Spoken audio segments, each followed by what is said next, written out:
Shalom, selamat pagi semua. Puji Tuhan, kita semua dibangunkan Tuhan, sekarang siap untuk melakukan aktivitas kita di hari ini. Sebelum itu mari kita bersatu dalam doa. Bapa di surga, kami mengucap syukur Tuhan udah bangunkan kami, dan kami siap menyambut hari ini Tuhan, dan kami akan awali hari ini dengan mendengarkan dan membaca firman-Mu. Oleh karena itu ya Tuhan, berilah pengertian kepada kami Tuhan. Bukalah Tuhan rahasia-rahasia-Mu untuk kami pegang dalam menjalankan hari ini Tuhan. Juga Tuhan kami berdoa, berikanlah kepada setiap kami rema dan pesan-pesan yang Engkau ingin kami simpan dan kami lakukan dalam kehidupan kami sehari-hari Tuhan. Petunjuk-petunjuk daripadamu Tuhan. Tuhan, kami juga berdoa kiranya kami undang Roh Kudus untuk hadir, ambil alih dari awal, pertengahan hingga akhir. Biar hanya pimpinan dan pengertian yang dari Roh Kudus yang memimpin kami. Segala roh jahat apapun yang berusaha menyerongkan, berusaha mengganggu, kami ikat kuasanya demi nama Tuhan Yesus Kristus. Tuhan, ampuni dosa dan kesalahan kami, layakkan kami. Terima kasih Bapa. Demi nama Tuhan Yesus kami berdoa dan mengucap syukur. Haleluya. Amin. Kita angkat satu pujian.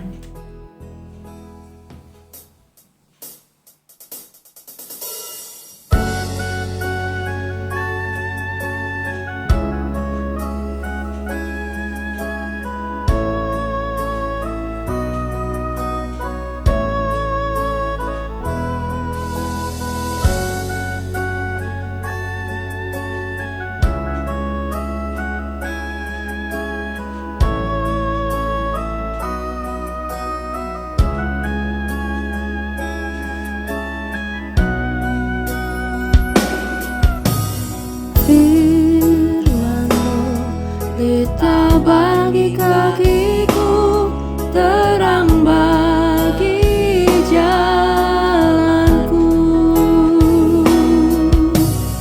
Firman-Mu pelita bagi kakiku, terang bagi jalanku.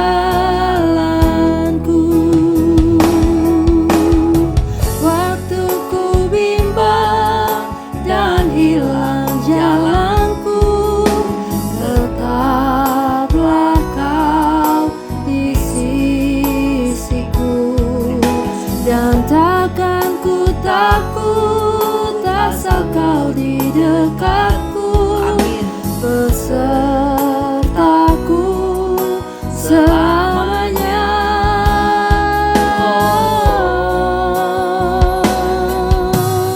Firman-Mu pelita bagi kakiku, terang bagi jalanku.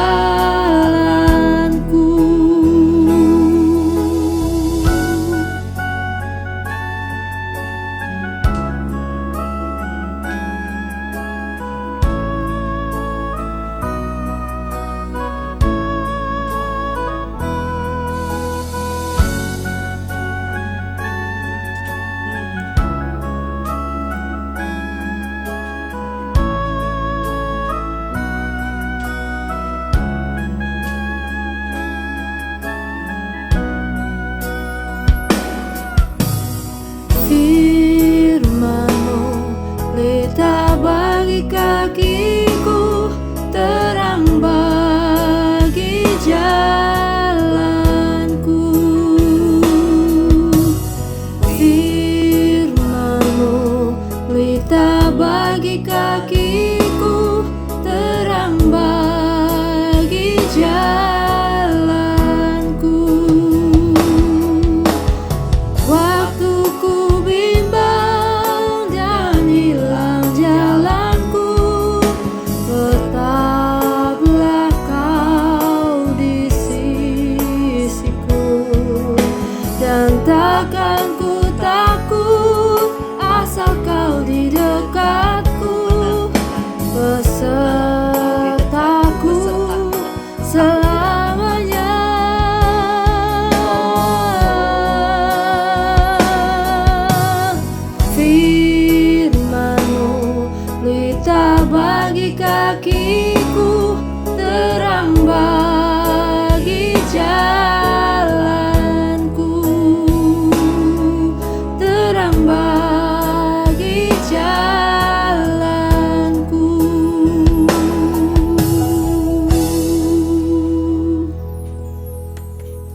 Kejadian 16. Perikop atasnya judulnya Hagar dan Ismail. 1. Adapun Sarai, istri Abram itu tidak beranak. Ia mempunyai seorang hamba perempuan, orang Mesir, Hagar namanya. Jadi Hagar ini dari Mesir, bukan orang sama dengan Abraham, bukan dari Ur Kasdim atau dari daerah Irak, Mesopotamia sana. 2. Berkatalah Sarai kepada Abram, "Engkau tahu Tuhan tidak memberi aku melahirkan anak. Karena itu baiklah hampiri hambaku itu, mungkin oleh dialah aku dapat memperoleh seorang anak." Dan Abram mendengarkan perkata Sarai. Saudara, ada banyak hal dalam ayat 2 ini. Yang pertama, Sarai kelihatannya waktu Tuhan memberi janji kepada Abraham sekitar 10 tahun yang lalu, ketika ayat ini dia terjadi, ini udah 10 tahun sejak janji Tuhan, kira-kira demikian. Karena Abraham dikasih janji Tuhan itu sekitar umur 75, dan ini dia udah 10 tahun sejak waktu itu. Jadi sekarang nih kejadiannya umur 85 kira-kira Abraham. Padahal Tuhan udah janjikan, tapi Sarai bilang Tuhan tidak memberi aku melahirkan anak. Saudara, memang menantikan janji Tuhan, ada yang janji langsung cepat, tapi ada juga janji yang lama.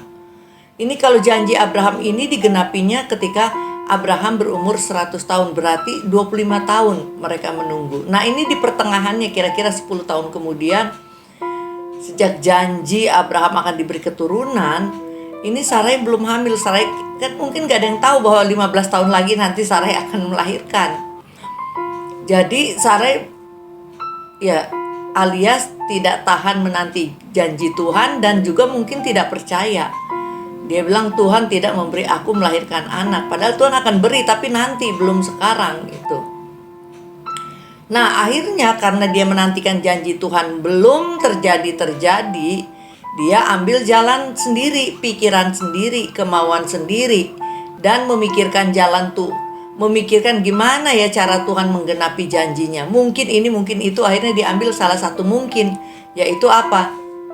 Karena itu hampiri hambaku itu. Jadi malah dia nyodorin hambanya. Mungkin oleh dialah aku dapat memperoleh seorang anak. Jadi kebudayaan waktu itu, apabila wanita mandul, memang ada kebudayaan karena mereka punya budaknya itu dikasih ke suaminya supaya melahirkan anak. Nah anak itu akan menjadi anak dia. Demikian, itu kebudayaan zaman dulu. Nah kita juga lihat kan kayak Yakub dan Rahel. Rahel tidak punya anak, Rahel ngasih Bilha,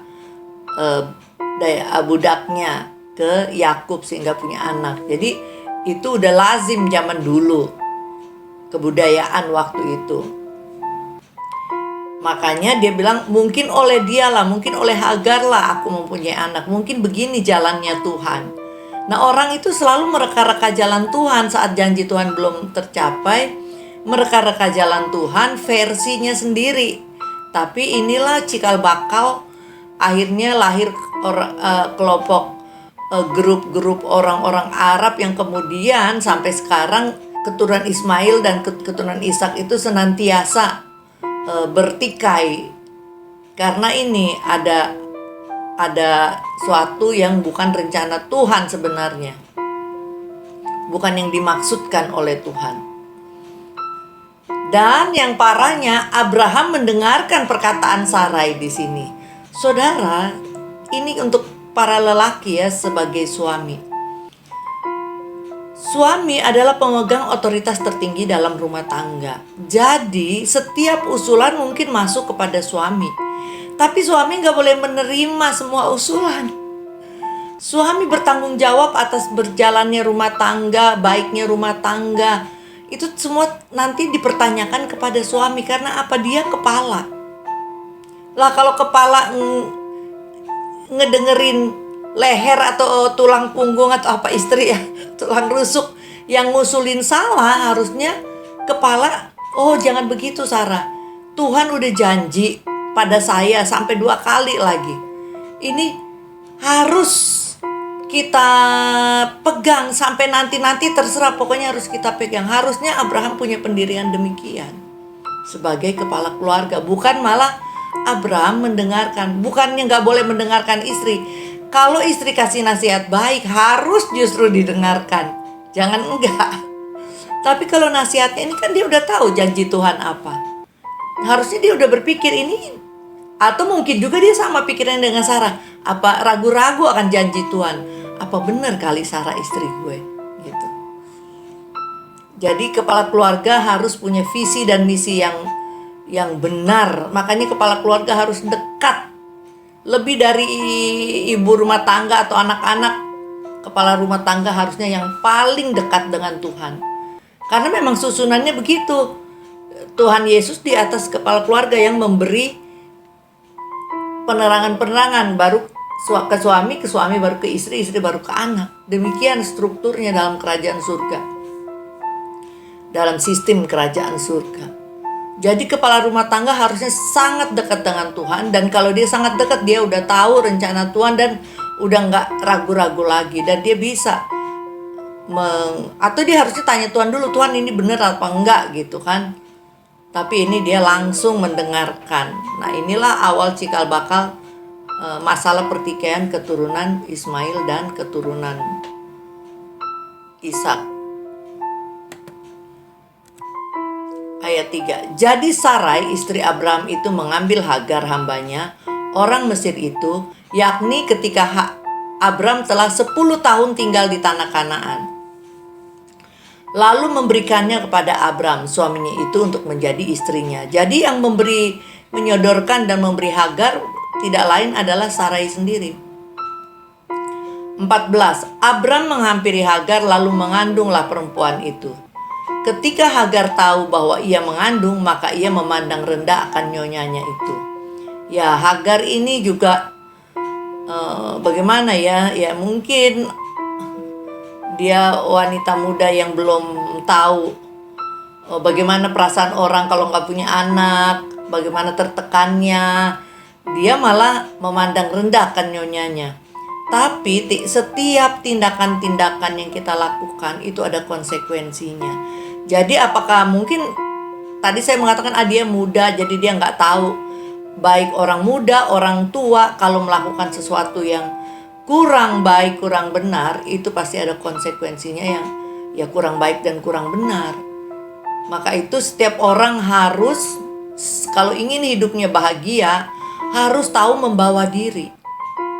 Harus tahu bagaimana menyenangkan orang di sekitarnya. Kita nggak boleh apalagi ini memandang rendah nyonyanya lagi. Jadi ini kita lanjut, kita lihat apa akibatnya. 5. Lalu berkatalah Sarai kepada Abram, penghinaan yang kuderita ini adalah tanggung jawabmu. Jadi kelihatannya Hagar memandang rendah, menghina Sarai yang tidak punya anak. Akulah yang memberikan hambaku ke pangkuanmu, tetapi baru saja ia tahu bahwa ia mengandung, ia memandang rendah akan aku. Tuhan kiranya yang menjadi hakim antara aku dan engkau. Nah, Sarai merasa seperti dihina oleh Hagar.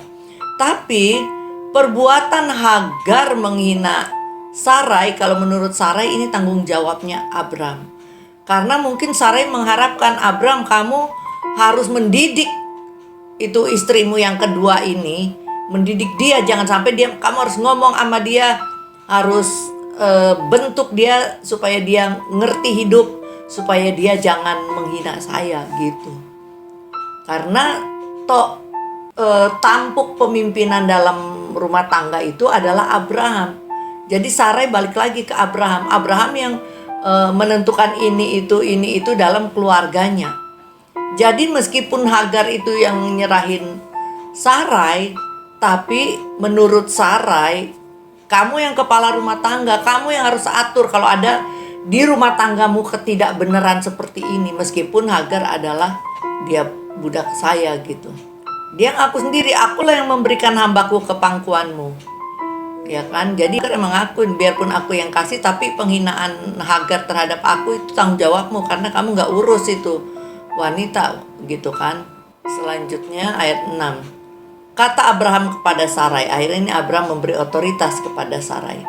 hambamu itu di bawah kekuasaanmu. Perbuatlah kepadanya apa yang kau pandang baik. Lalu Sarai menindas Hagar sehingga ia lari meninggalkannya. Kelihatannya Sarai ini menindasnya sangat keras ya. Karena akhirnya si Hagar lari meninggalkannya. Mungkin gak kuat ditindas oleh Sarai. Sarai yang udah mendapat kekuasaan dari Abram malah melakukan tindakan penindasan. Ayat 7. Lalu malaikat Tuhan menjumpainya dekat suatu mata air di padang gurun, yakni dekat mata air di jalan ke Syur. Nah, dalam keadaan tertindas Tuhan itu menjumpai Hagar. 8 katanya, Hagar hamba Sarai, dari manakah datangmu dan kemanakah pergimu? Jawabnya, aku lari meninggalkan Sarai nyonyaku. Ini sekali lagi, kalau Tuhan atau malaikat Tuhan menanyakan seseorang, itu bukannya karena mereka tidak tahu, tapi mereka ingin mendapatkan pengakuan dari mulut orang itu sendiri. Hagar ini jujur juga, ia mengatakan, aku lari meninggalkan Sarai nyonyaku. 9. Lalu kata malaikat Tuhan itu kepadanya, kembalilah kepada nyonyamu, biarkanlah engkau ditindas di bawah kekuasaannya. Nah saudara, meskipun Hagar tidak bilang dia ditindas, tapi malaikat Tuhan tahu. Tapi yang lucunya di sini adalah malaikatnya malah bilang kembali dan biarkanlah engkau ditindas di bawah kekuasaannya. Waduh, gimana saudara kalau saudara lagi kabur ditindas suami malah, atau ini malah malaikatnya bilang biarkanlah engkau ditindas. Wah, ini perintah yang sulit ya, tapi inilah yang terjadi dan Hagar menurut saudara, disuruh begini. Kembalilah kepadanya. Jadi kadang-kadang mungkin kita ada saatnya kita harus memberi diri kita, membiarkan diri kita ditindas. Mungkin ini baik buat si Hagar yang orangnya nggak tahu unggah-ungguh, yang orangnya tidak dewasa, yang orangnya suka menghina, suka merendahkan. Mungkin dia baik, orang-orang seperti itu mungkin baik berada di bawah tindasan untuk membentuk dia menjadi baik, menjadi ngerti.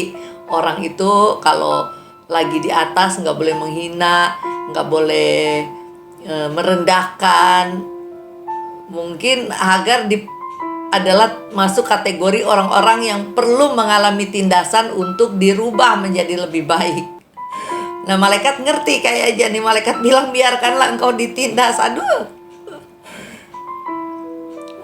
Akhirnya kita lihat berikutnya.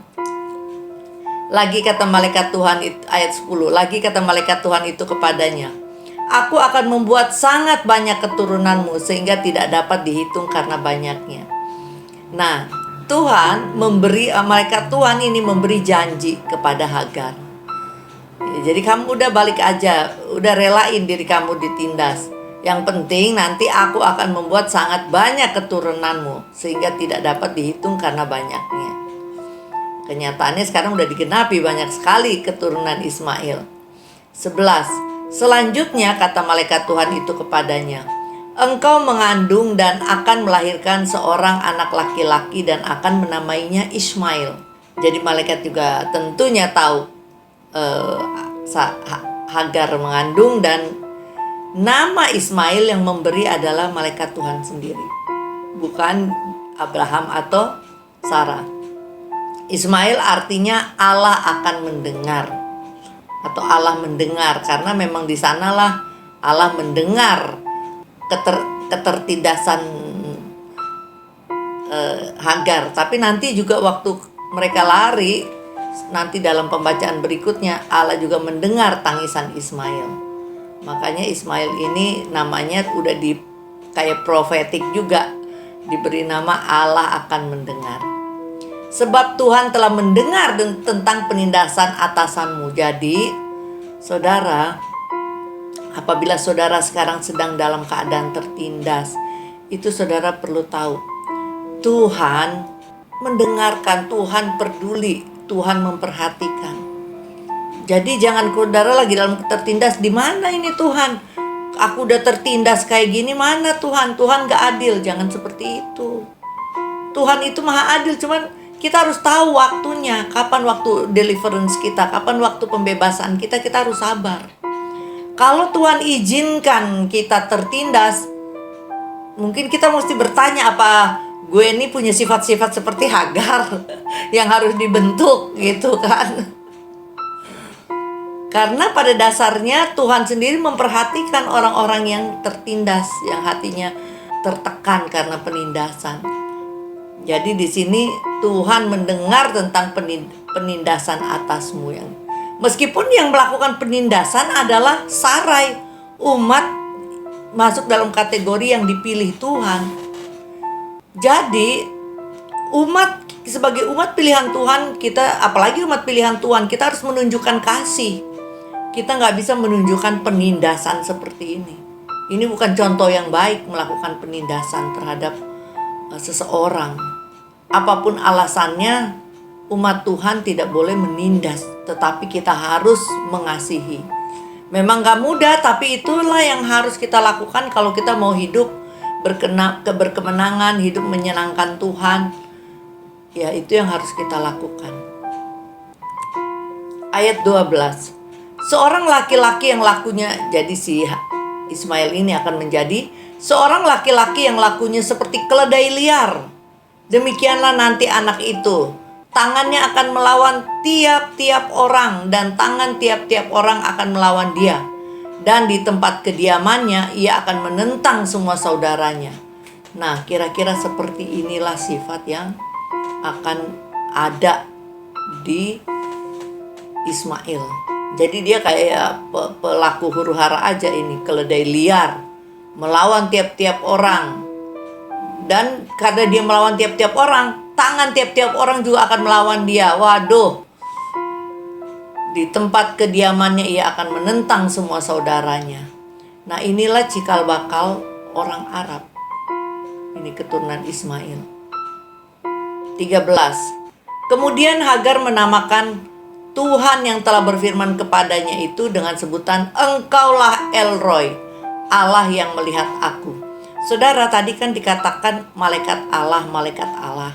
Tapi di sini dikatakan kemudian Hagar menamakan Tuhan yang telah berfirman kepadaku itu dengan sebutan Engkaulah El Roy, yang artinya Allah yang melihat aku. Jadi malaikat yang datang itu kemungkinan adalah Tuhan yang dalam menyamar atau turun dalam bentuk malaikat, karena di sini disebut Tuhan yang telah berfirman. Jadi Hagar telah bertemu dengan Tuhan, tapi dalam penampakan sebagai malaikat.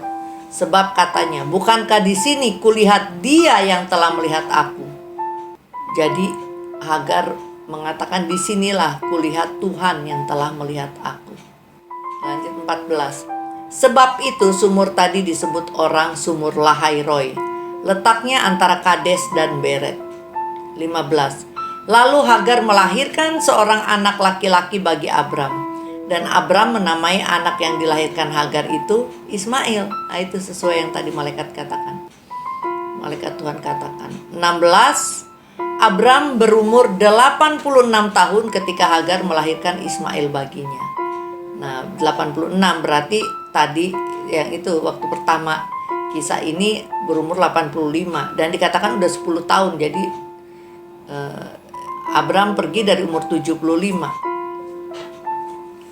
Baik saudara, sampai sedemikian jauh pembacaan kita pada hari ini. Selanjutnya Rema, apa yang saudara dapatkan catat di buku catatan. Jangan lupa selalu bawa buku catatan saudara, dan catat segala yang saudara peroleh. Rema, pengertian apa yang saudara peroleh selama kita membaca Alkitab. Apa yang Roh Kudus menginspirasi saudara, catat di buku catatan saudara. Jadi ingat, setiap hari sebelum hadir kita baca Alkitab, senantiasa bawa Alkitab, buku catatan, dan bolpen untuk mencatat. Karena rema-rema Tuhan yang selama pembacaan itu Tuhan beri, itu saudara bisa catat. Amin, supaya nanti saudara ingat dan bisa bagikan kepada yang lain yang membutuhkan. Dari saya, rema dan perenungannya saya ambil dari ayat 11. Selanjutnya kata malaikat Tuhan itu kepadanya, engkau mengandung dan akan melahirkan seorang anak laki-laki dan akan menamainya Ismail. Allah akan mendengar, sebab Tuhan telah mendengar tentang penindasan atasmu. Nah, rema yang saya ambil adalah, kalau Tuhan saja mendengar, peduli dan memperhatikan Hagar yang adalah orang Mesir, bukan umatnya, saat ia tertindas atau saat ia dalam masalah atau apapun, apalagi terhadap kita anak-anaknya.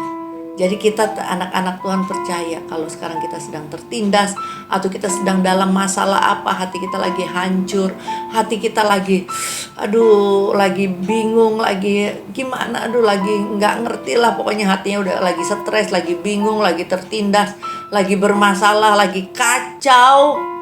Ingatlah bahwa Tuhan mendengar apa keluhan-keluhan hati kita. Tuhan mendengar, peduli dan memperhatikan.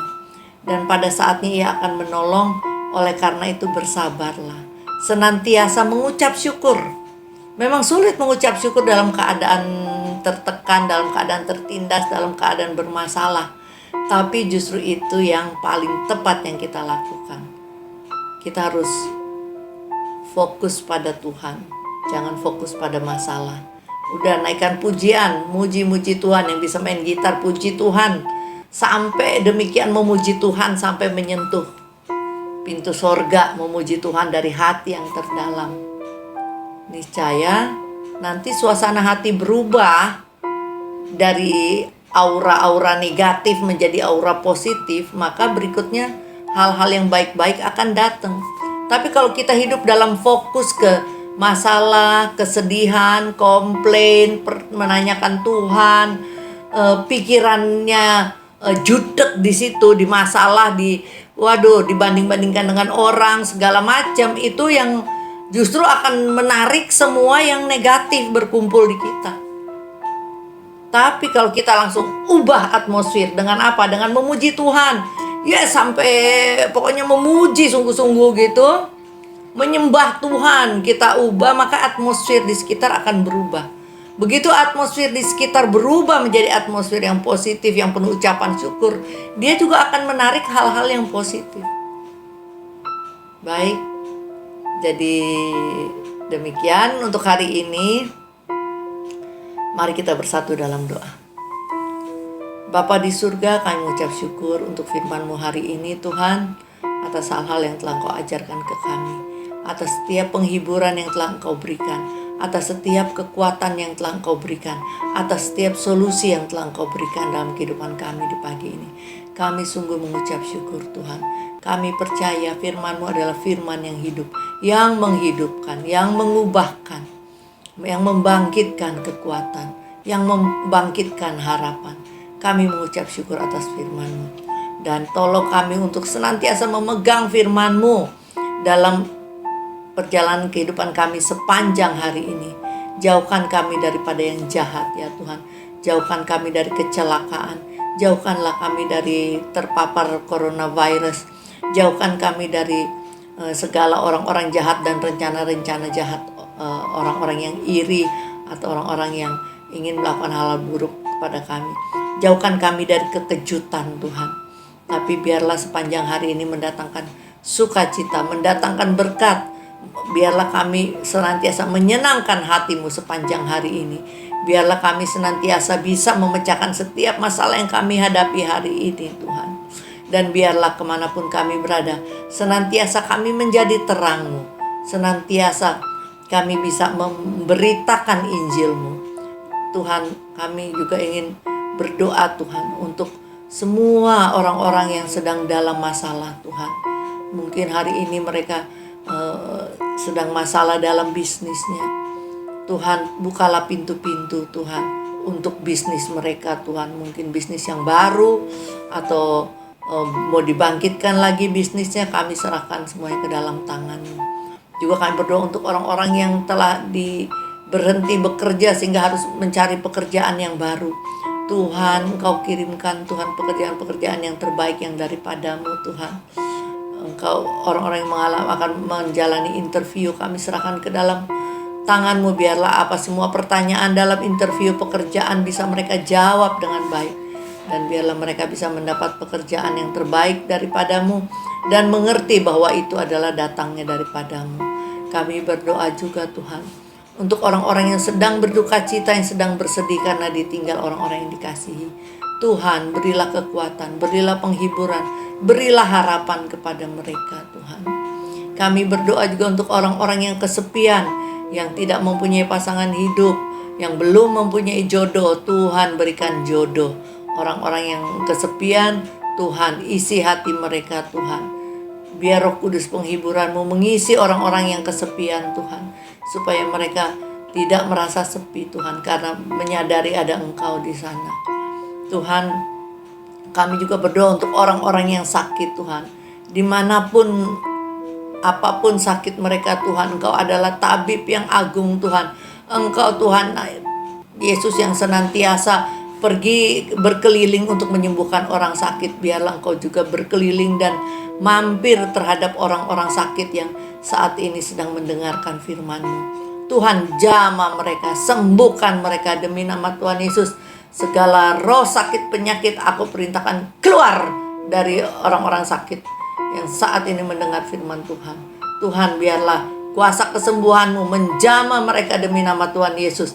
Biarlah dari kepala sampai tumit mengalir kuasa darah-Mu. Sembuhkan semua sakit penyakit demi nama Tuhan Yesus. Tuhan, kami menyerahkan anak-anak kami yang akan sekolah, akan kuliah Tuhan ke dalam tangan-Mu. Terutama mereka yang sudah tatap muka Tuhan. Mereka akan bergabung lagi ke tempat, ke sekolah kemana mereka bersekolah.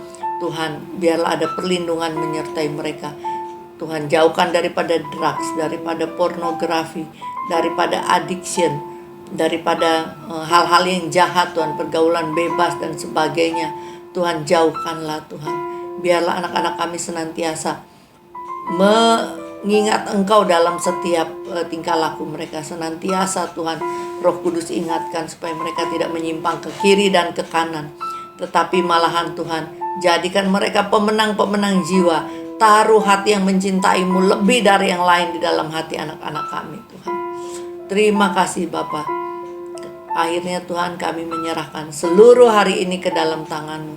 Kami serahkan semuanya dan kami percaya Engkau senantiasa menyertai kami sampai sebentar malam, dan berkat-Mu senantiasa ada sepanjang hari ini. Terima kasih Bapa. Dalam nama Tuhan Yesus kami berdoa. Haleluya. Amin. Saudara, angkat hati saudara dan terima berkat Tuhan. Kiranya kasih dari Bapa kita di surga, damai sejahtera dan kemurahan dari Tuhan Yesus Kristus, persekutuan, pimpinan dan bimbingan Roh Kudus, kiranya senantiasa menyertai saudara dari saat ini sampai Maranatha. Tuhan Yesus memberkati. Amin. Baik saudara, selamat pagi, selamat beraktivitas. Tuhan besertamu, Immanuel. So guys, jangan lupa ya like dan share ke teman-teman kalian. Tekan tombol subscribe-nya, nyalakan belnya atau loncengnya. Thanks guys, God bless.